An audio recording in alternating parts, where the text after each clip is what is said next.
எவ்வளவு முடியுமோ. ரிஸ்கை கொடுப்பதென்றால் செல்வத்தை மட்டுமல்ல.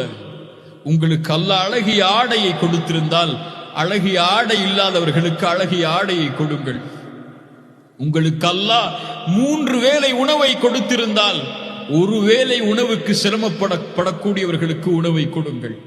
அல்லாஹ் உங்களுக்கு மகிழ்வை கொடுத்திருந்தால், மகிழ்ச்சி என்ற ரிஸ்கை அல்லாஹ் கொடுத்திருந்தால், அந்த மகிழ்ச்சி இல்லாமல் சிரமப்படக்கூடிய மனிதர்களுக்கு சென்று ஆறுதல் சொல்லுங்கள், நல்ல வார்த்தையை கூறுங்கள். கவலைப்படாதே தோழரே, நான் இருக்கிறேன் உன்னோடு என்ற அழகிய வார்த்தைகளை கூறி அவருடைய உள்ளத்தை திடப்படுத்துங்கள்.